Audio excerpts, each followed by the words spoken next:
Bem-vindos ao Portuga Reacts, primeiro e único canal dedicado ao futebol brasileiro em Portugal. No vídeo de hoje vamos ver um vídeo do Samuel Baum.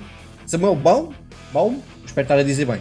Né? Como destruir a seleção brasileira. Tema importante, né? Todos nós sabemos que a seleção brasileira é a seleção mais titulada, né, da história do futebol. É também, talvez, das seleções que mais encantou o mundo em várias décadas diferentes, os seus excelentes executantes, não é? E que há muito não vive, não é só uma questão de títulos e resultados, é mais uma questão às vezes até do futebol apresentado pelos seus intervenientes, neste caso os jogadores da seleção. Realmente é uma dúvida que eu tenho algumas suspeitas. Aqui o Samuel Baum, que é brasileiro, há de saber melhor que eu, então vamos ver o vídeo dele, sabendo que, né, obviamente, que hoje há uma nova esperança. O Brasil contratou o Carlo Ancelotti, para mim o melhor treinador da atualidade. Eu gosto muito do estilo do Guardiola, é muito bonito, mas acho que o Carlo Ancelotti como é que eu ia dizer, é mais vencedor. Não é? Eu acho que ele é mais vencedor. E 5 Champions, e também ter conquistado os 5 campeonatos principais, né, da Europa, que é o único que conseguiu fazer isso, também acho que conta bastante. Amanhã provavelmente vai haver live aqui no canal, por volta das 11 da manhã aí no Brasil, para vermos qualquer coisa juntos e também trocarmos uma ideia sobre o Carlo Ancelotti e o futuro da seleção brasileira, por exemplo. Apesar que a minha opinião serve de absolutamente nada. Mas, antes de irmos ao vídeo, peço o seu like e a sua inscrição, é muito importante para o crescimento do canal. Você também pode virar membro aqui do Portuga Reacts, é só clicar no botão aqui em baixo, seja membro. E claro, não esquecer da Footplays, que é a grande parceira aqui do canal, 10% de desconto com o cupom REACT, e é só aceder que o primeiro link está na descrição.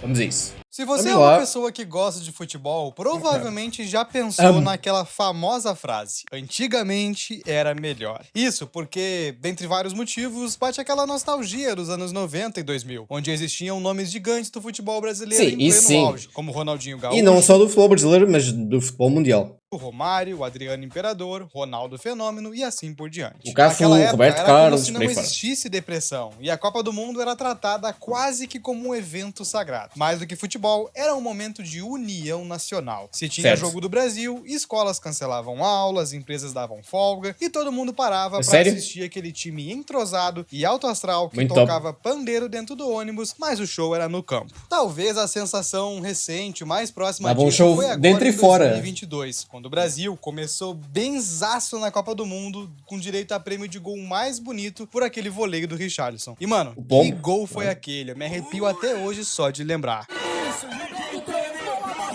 Este é um golaço. Inclusive, eu lembro que tava no meio de um shopping nesse momento, porque eles colocavam umas telas gigantes de cinema pra transmitir os jogos do Brasil, e quando saiu esse gol, mano, parecia um terremoto de tanta comemoração. Foi tipo Tony Stark estalando os dedos em Ultimato. Uma pena que a alegria durou pouco. E o mais engraçado é que o futebol nos anos 90 e 2000, principalmente em época de Copa do Mundo, era algo que todas as pessoas gostavam. Mesmo aqueles que não tinham interesse em acompanhar outros campeonatos menores, faziam questão de ver os Aqui também tem um pouco isso. Há algumas pessoas, várias pessoas até, que não ligam ao futebol quando chegam, sei lá, à altura de Eurocopa e Copa do Mundo. Nós aqui temos muito aquela coisa de irmos para o café, não é? Para o boteco, não sei como é que vocês dizem aí, mas irmos para a esplanada, bebemos umas cervejas com os amigos e vermos os jogos da seleção. E muita gente nem quer saber de futebol no ano inteiro, mas quando chega à altura, sim, da Eurocopa, Copa do Mundo, há mais esse... Como é que eu ia dizer? Essa vontade de ver futebol, mesmo para quem não gosta. Não é? No Brasil, deve ser ainda mais, tendo em conta que o Brasil é o Brasil. Não é? Em campo. Como disse Ronaldo Fenômeno na Copa do Mundo de 2022, ver brasileiros torcendo contra a própria seleção era algo impensável em sua época como jogador. E ele estava certo. Até poucos anos atrás, eu, que não tenho tanto interesse na seleção, assistia até mesmo os jogos amistosos. Mas, assim como muitas pessoas, acabei perdendo a vontade ao longo do tempo. Hoje em dia, há quem não assista nenhum jogo da seleção brasileira e nem mesmo do futebol em si, pra falar a verdade. Porém, é muito fácil a gente culpar o povo. A verdade é que uma junção de fatores vem fazendo o futebol decair muito em popularidade no Brasil. E isso inclui vários fatores, como jogadores sem amor à camisa, que mesmo ganhando muitas vezes mais do que antigamente, acabam caindo sempre na bem acompanhado, ao invés de dar o sangue pelo time, a corrupção e os escândalos de fraudes dentro e fora de campo, e claro, como não pode faltar, as casas de aposta, que simplesmente destruíram o futebol brasileiro. Também. Então... Por que o nosso futebol parece ter caído tanto de nível? Por que não existem mais tantos craques como antigamente? E quem são os responsáveis por isso? Eu acho que isso é mais... Adianto que esse poço é mais fundo do que você pensa. No caso da formação, né? Mais a gente cava, pior ele fica. Formam os jogadores. Samuel, seja muito bem-vindo ao meu canal. Se ainda não conhecia, se ajeita na cadeira ou na arquibancada com aquele cafezinho. E dessa vez, infelizmente, não será pra ver um jogo, mas sim a decadência do futebol brasileiro. Isso é as-bets, né? Corrupção em campo. Eu quero que você dê uma olhada nesses 3 lances a seguir e me diga o que achou estranho.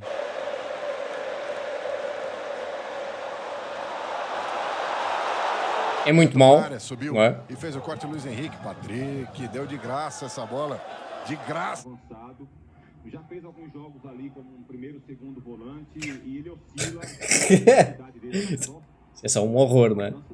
Para quem não entendeu, ambos mostram jogadores chutando a bola propositalmente para escanteio ou fora do campo, que não faz o menor sentido porque dá vantagem pro time adversário fazer um gol. Esse tipo de acontecimento faz parte de um esquema muito bem montado que permite ao jogador responsável pelo lance ganhar muito dinheiro. Funciona basicamente assim: alguém faz uma aposta múltipla de vários acontecimentos improváveis, mas que pagam bem, e como as ODDs vão se multiplicando, ele pode apostar um valor super baixo e ganhar outro bem alto. ODDs, pra quem não sabe, e eu acho muito difícil alguém não saber, só se você nunca apostou. O problema é que, assim, antes só se apostava nos resultados. Agora, quando, né, acontece esta de apostar em escanteios, em lançamentos, em amarelos, em passes, é pá, claro que ia dar isto.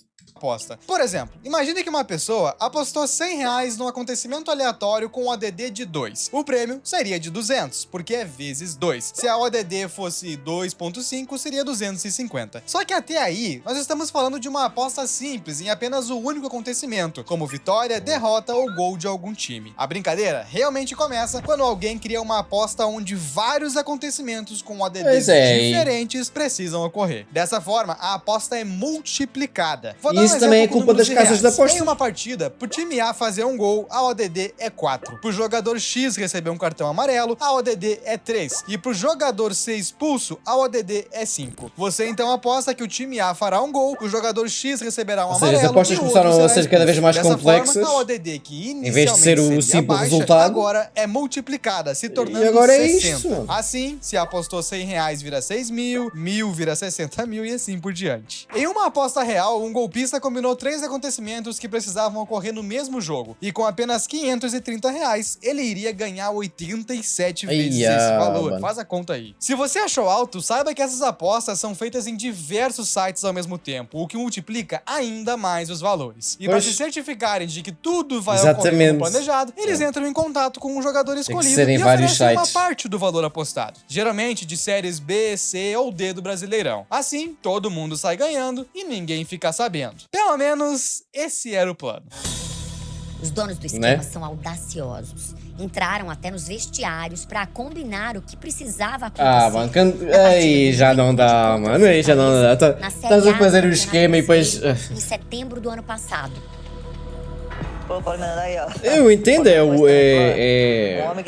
um sentido de impunidade, não é? Foi até eu parar, eu falei, meu filho, já bateu o nosso, terceiro. Tens aquele sentimento de impunidade? Já dá o carrinho de cabeça lá, podes fazer o que queres, não é? Vestiário, os caras malucos, o vestiário eu não vi. Pois é isto. O inquérito do MP aponta que o zagueiro Paulo Miranda recebeu R$5 mil adiantados e a promessa de mais 55 mil se tomasse cartão amarelo. Claro que ele vai fazer. O que aconteceu? Esse é apenas um trecho de uma reportagem que o Domingo Espetacular fez explicando de forma breve como funciona todo o esquema. Mas tudo que você precisa saber é que, sim, aqui no Brasil, enquanto nós temos animais inserindo objetos não autorizados em outros torcedores, o jogador tá dando risada na cara dele, levando uma bolada de grana pra casa. Além disso, a reportagem se refere a um caso que aconteceu com um time da Série B do Campeonato Brasileiro, eu vi aquele que caso. comprova um fato bem curioso que eu já tinha mencionado. direcionado. Os golpistas muitas vezes preferem times menores que estão fora do radar para aplicar os golpes. E isso tem inúmeros motivos. Desde a falta da fiscalização da CBF, menor visibilidade se comparado a organizações maiores. Agora também tem o caso do Bruno Henrique, não é? O próprio salário dos jogadores. Enquanto na Série A, um jogador médio pode ganhar entre 200 a 300 mil reais por mês, na Série C ou D, o salário médio fica entre 3 a 5 mil. Isso deixa eles muito mais suscetíveis a propostas de até 30 mil reais para fazer alguma coisa estranha 20, 25, tu vais aceitar. Mas, ao que parece, o domínio das bets tem ido além, porque a própria reportagem que eu mostrei pra vocês foi há cerca de 2 anos atrás. E recentemente, grandes nomes do futebol profissional, como Bruno Henrique do Flamengo e Lucas Paquetá, que joga a Premier League, foram acusados de participar do esquema. Vocês conseguem entender a dimensão de onde as bets estão chegando? Até mesmo fora do Brasil? E se você acha que tudo isso é recente e começou a acontecer só agora, no ano passado, o empresário do ramo confessou ter participado do rebaixamento de diversos times desde os anos 80, lucrando algo na faixa dos 300 milhões de reais. Nas palavras dele, hoje a gente vê o torcedor sofrendo. Acho que ele tá cá em Portugal, não é? Fugiu para Portugal. Nos bastidores. Eu pago muito bem por um gol. O sistema, a política são falhos e eu achei uma brecha no sistema. E ao ser questionado sobre o tamanho do esquema e as pessoas envolvidas, ele disse: tem político, vereador, prefeito, árbitro, presidentes e até federações. Olha aí. Segundo o William Logato, que é o cara investigado, ele é apenas um peixe pequeno, que faz parte de um sistema muito maior do que a gente pensa, presente em 27 estados e 9 países. E por questões de ameaça, ele não quis entregar ninguém. Arregou. Mas, cara, a coisa que mais me chamou a atenção nessa reportagem foi a frase: hipocrisia maior do mundo está em ter um clube de futebol hoje patrocinado por uma casa de aposta. E aí eu tenho que concordar, velho, porque a gente entra num outro grande problema. Hoje, a coisa mais comum do mundo são essas casas de aposta patrocinando os times, e no meio de qualquer intervalo, além das próprias barricadas dos jogos, sempre tem aquele anúncio de bet. Ou seja, é um negócio que não para de crescer. E é ainda pior porque aqueles que um dia foram vistos como símbolo da paixão e garra pelo futebol, hoje se entregaram completamente para esse esquema criminoso, como Ronaldo Fenômeno, Cafu e até o próprio Neymar. E aqui eu não tô dizendo que eles fazem parte dessas fraudes, pelo amor de Deus, que acontecem dentro dos jogos, mas sim, que fazem propaganda para casas de aposta. E a gente sabe que nenhuma delas é boazinha, né? Apostas podem ser facilmente manipuladas, e na verdade são, e todo mundo sabe disso. Então só o fato de alguém fazer propaganda para uma casa... O algoritmo é criado de propósito para tu perderes. E aí você até pode pensar, mas isso acontece porque as casas de aposta entraram no futebol e por isso ele acabou caindo muito. Mas o problema é bem mais antigo. Existe um câncer enraizado. Por exemplo, tanto em casinos, né, e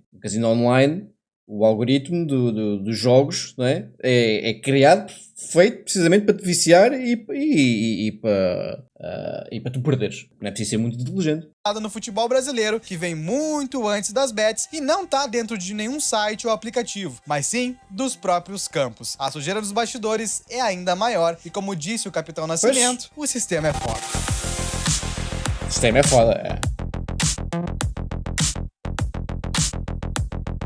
Durante as minhas pesquisas para fazer esse vídeo, inicialmente eu também achei que o maior problema por trás da queda do futebol eram as casas de aposta. Essa prostituição dos times, colocando bets e todo tipo de empresa duvidosa nos uniformes, as propagandas predatórias e até os antigos ídolos entrando no mundo. Só que, cara, apesar disso realmente ser um dos grandes problemas, eu descobri que era só a ponta do iceberg. Como tudo no Brasil envolve corrupção, safadeza, gente poderosa e mal intencionada que fica no poder por anos, eu fui atrás de entender quem manda no futebol brasileiro. Afinal, mesmo que existam muitos problemas externos, se aqueles que comandam o futebol tivessem talvez vontade, pelo que eu vejo por fora é que no Brasil é mais... Mas quando a própria instituição é falida, um pouco mais às claras, aí não tem muito o que fazer. Um pouco mais Foi nesse óbvio. momento que eu descobri um dos principais responsáveis, a própria CBF. E a melhor parte disso tudo é que eu não fui o único a perceber esse problema. Alguém muito mais relevante e que você com certeza conhece experimentou isso na própria pele. O sistema realmente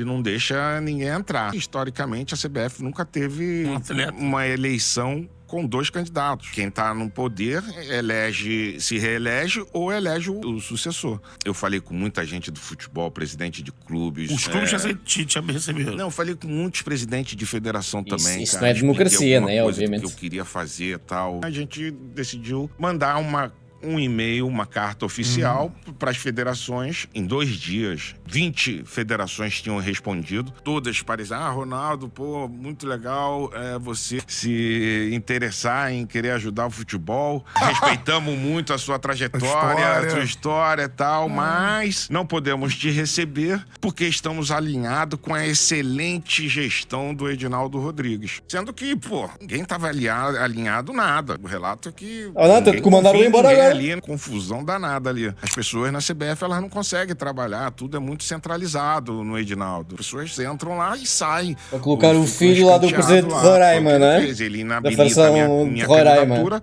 pegando todas as federações.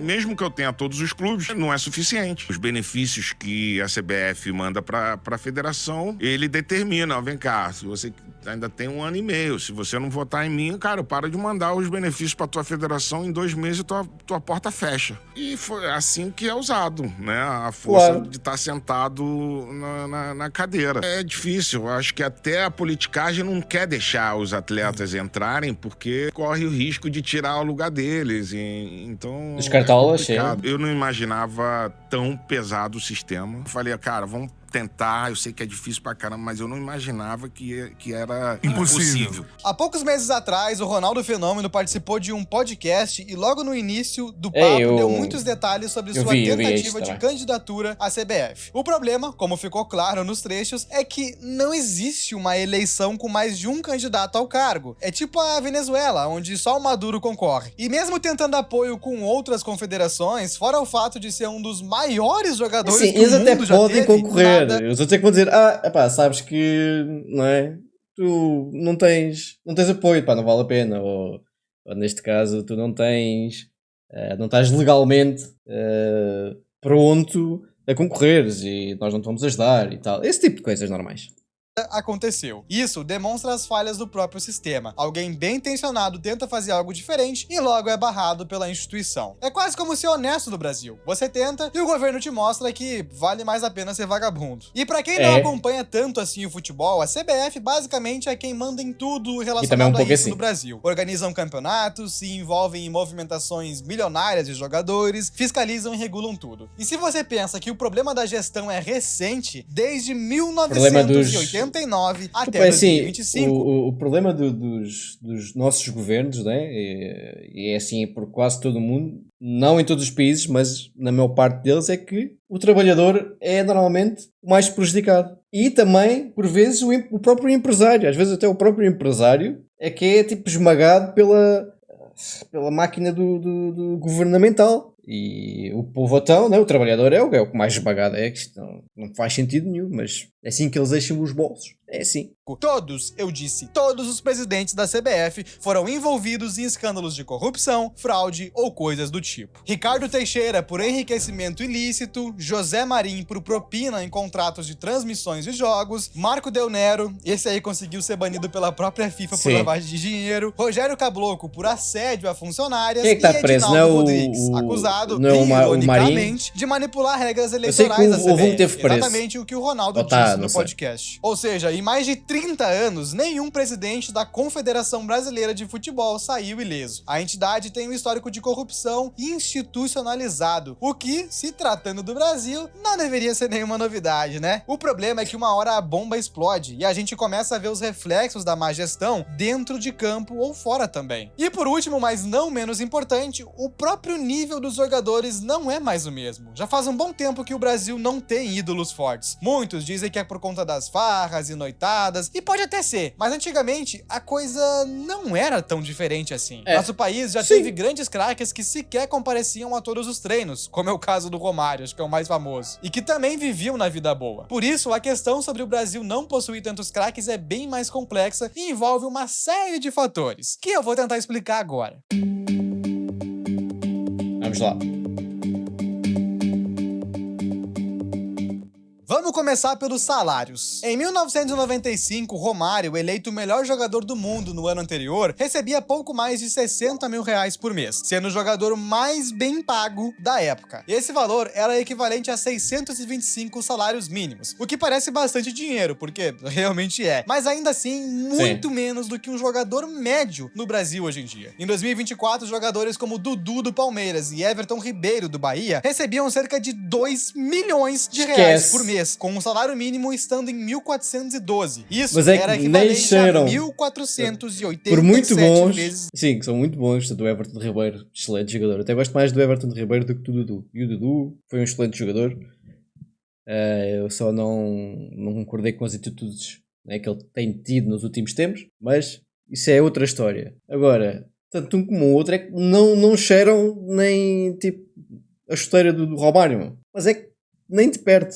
Esse valor, mais do que o dobro em comparação ao melhor jogador do mundo há 30 anos atrás. Isso é muito discrepante. Outro motivo são as oportunidades. Se antigamente a única forma de um bom jogador ganhar dinheiro era suar muito a camiseta e demonstrar um futebol arte, hoje em dia as possibilidades são infinitas, porque não dependem apenas dos salários. São influencers, patrocinados por diversas marcas, inclusive cassinos, e mesmo que não rendam tanto dentro de campo, ainda vão ter muitas oportunidades. Como é o caso do Neymar, que em 2024 fez mais filhos do que gols dentro de campo, mesmo estando em um time que pagava muito pra ter ele lá. O Neymar é quase um ex-jogador em atividade, não é? Isso só prova que o próprio amor pelo esporte foi se esfriando. Casos como o do Cristiano Ronaldo, que demonstra disciplina e vontade de melhorar, hoje em dia são cada vez mais raros. O jogador começa, ganha um pouquinho de destaque na mídia e logo desiste de dar o seu máximo, porque já ganhou bastante dinheiro e ficou famoso. O próprio Neymar veio pro Santos com um salário equivalente a 2%. Um dos problemas também é, assim, muitos jovens que, né, quando começam, são muito expostos à mídia, depois não aguentam a pressão, né, de quando fazem uma sequência de jogos maus, e depois é difícil, né? Também a pressão de hoje também é diferente da pressão de há outros tempos, né? O Romário saía e ninguém sabia, né? Ninguém sabia para naquele dia. E hoje, vá que eu dou um peido em Portugal, 5 segundos depois já se sabe no Brasil, não é? No Al Hilal. E o motivo? Ele já é bilionário, não se importa mais com jogar bem. Enquanto do outro lado nós temos o Robozão batendo recordes atrás de recordes. E falando em times estrangeiros, tá aí o terceiro ponto da falta de craques brasileiros. Não é que eles não existam, mas por conta do Brasil ser um país quebrado, com moeda fraca e extremamente desvalorizada, jogadores que despontam ainda menores de idade e em categorias de base são rapidamente levados pra fora. O Brasil não consegue manter nenhum craque. E sempre foi assim, pra falar a verdade. Mas especialmente hoje em dia. Nosso país nada mais é do que um quintal, onde os jogadores voltam quando ficam... Mas, por exemplo, Portugal é igual, não é? Para nós, lá está, para vocês é diferente. Para nós fez-nos evoluir. Fez evoluir muito o nosso futebol. Se calhar, neste caso, para o Brasil não está a ajudar tanto. Mais velhos apenas para finalizar as suas carreiras. Ronaldinho Gaúcho, Marcelo, Thiago Silva, os exemplos são vários. E tudo isso acaba refletindo na qualidade do futebol brasileiro que temos hoje em dia. Casas de aposta predatórias, corrupção, jogadores sendo bem pagos até demais, sem o esforço necessário e assim por diante. O futebol brasileiro um dia foi arte. Hoje virou planilha de aposta e lucro corporativo. Mas agora eu quero saber, na sua opinião, qual o motivo dessa queda de qualidade? Concorda comigo ou acha que o problema é outro? Comenta aqui embaixo que eu vou dar coração. E se você gostou desse vídeo, eu tenho um outro excelente no canal falando sobre as casas de aposta. Lá você vai entender como funciona a matemática dos cassinos e como isso tá destruindo o Brasil. Vai aparecer em algum lugar da tela, clica nele que eu te vejo lá em alguns segundos. Por hoje era isso, um grande abraço e até a próxima. Fui, rapaziada. Gostei muito do canal. Não conhecia, é bom. Apesar de não ser um canal dedicado ao futebol, não é? Ao alto desporto. Ele fez aqui, explanou bem aqui os temas. A edição também muito boa. Gostei bastante deste vídeo. E depois a questão isso é tudo opiniões. Por exemplo, há muito aquela opinião de os jogadores vão jogar para a Europa e perdem-se no estilo de jogo europeu. Os jogadores brasileiros sempre vieram jogar para a Europa. Vamos ver a equipa campeã de 2002, a base são os jogadores que jogavam na Europa. Isso aí, Ronaldo jogava na Europa, Ronaldinho, Rivaldo, Roberto Carlos, o Cafu. Acho que não é esse. Chegaram lá mais tarde, não, até bem. Ronaldo foi cedo para a Europa, os outros se calhar não tanto, não é? Pode ser por aí. Eu acho que é mais uma questão da forma como a base do Brasil está a abordar a formação dos seus jogadores. Eu penso que seja esse um dos principais problemas. Ou então é só a mesma geração que não é tão boa. Também acontece. Mas é isso, meus amigos. É assim, digam as vossas opiniões aí nos comentários. Agora também, outra coisa, que agora tem um treinador mesmo muito bom, não é? É literalmente o melhor treinador ele para mim já é o melhor treinador do mundo. E agora, tipo, em termos de seleções, pá, o Carlo Ancelotti está aqui e os outros estão aqui. Pá, muito abaixo. Acho que o Tuchel. O Tuchel está na Inglaterra. Pá, mas o Tuchel ainda mesmo assim está longe do Ancelotti, muito longe. De resto, os treinadores de seleções é tudo treinadores muito fraquinhos, muito fracos. Portanto, acho que é uma boa oportunidade para o Brasil voltar a ter o destaque que sempre teve no panorama das seleções nacionais. Portanto, meus amigos, espero que tenham gostado do vídeo e até à próxima. Tchau!